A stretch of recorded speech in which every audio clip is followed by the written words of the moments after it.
Kakani police custody పిటిషన్పై ఇరుపక్షాల వాదనలు ముగిశాయి. కస్టడీ బెయిల్ పిటిషన్పై న్యాయస్థానం ఎల్లుండి తీర్పివ్వనుంది.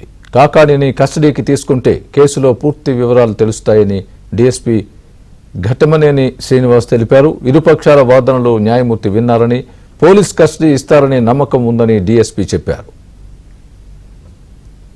పొదలకూరుకు సంబంధించిన రుస్తుం మైన్స్ కేసు సంబంధించి పోలీస్ కస్టడీ పిటిషన్ గురించి ప్రాసిక్యూషన్ తరపున అలానే డిఫెన్స్ తరపున వాదోపవాదనలు జడ్జి గారి ముందు జరిగింది. ఈ నెక్స్ట్ ఎల్లుండికి దీని మీద ఆర్డర్స్ చెప్తానని చెప్పారు. ఈ కస్టడీ పిటిషన్ మీద ఎల్లుండికి ఆర్డర్స్ ఇస్తారు. ఆర్డర్స్ ప్రకారంగా మాకు కస్టడీ ఎన్ని రోజులు ఇస్తారని అయితే తెలుస్తుంది. ప్రస్తుతానికైతే కస్టడీకి అయితే అనుకూలంగా ఉందనుకుంటున్నాం. బెయిల్ పిటిషన్ కూడా బెయిల్కి ఎల్లుండి ఉందండి. బెయిల్కి ఎల్లుండి ఉంది. దాని మీద ఇరుపక్షాల వాదనలు జడ్జి గారి ముందు వినిపించాల్సి ఉంది.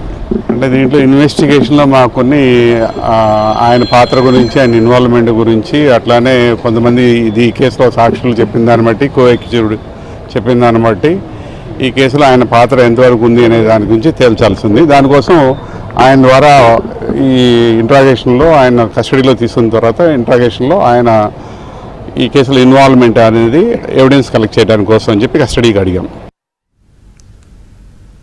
ఇదే అంశానికి సంబంధించి పూర్తి అప్డేట్ మా ప్రతినిధి మహేష్ చెబుతారు. మహేష్. స్వామి, మొత్తం మీద మాజీ మంత్రి కాకాని గోవర్ధన్ రెడ్డి 14 రోజుల పాటు రిమాండ్ విధించడంతో ఆయన ప్రస్తుతం నెల్లూరు సెంట్రల్ జైల్లో రిమాండ్ లో ఉన్నారు.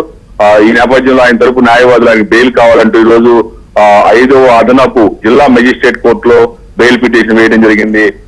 కోర్టు ఆ పిటిషన్ కేసుని 5వ తేదీ, ఈ నెల 5వ తేదీకి వాయిదా వేయడం జరిగింది. అలాగే పోలీసులు కూడా కాకాని గోవర్ధన్ రెడ్డిని కస్టడీలోకి తీసుకోవాలి, ఈయన్ని చాలా విచారించాల్సిన అవసరం ఉంది.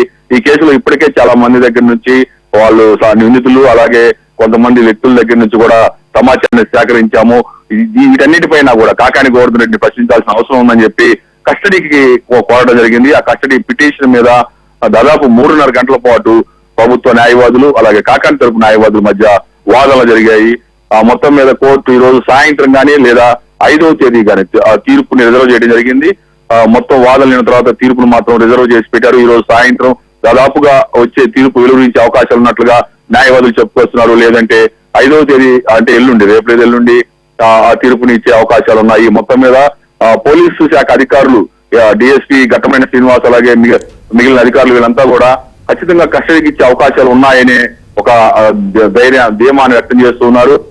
కాకాని గోవర్ధన్ రెడ్డిని కస్టడీ తీసుకుంటేనే ఈ కేసు పూర్తి స్థాయిలో విచారణ చేయగలుగుతామని పోలీసులు చెబుతూ ఉన్నారు. Swami. Right Mahesh, thanks for the update.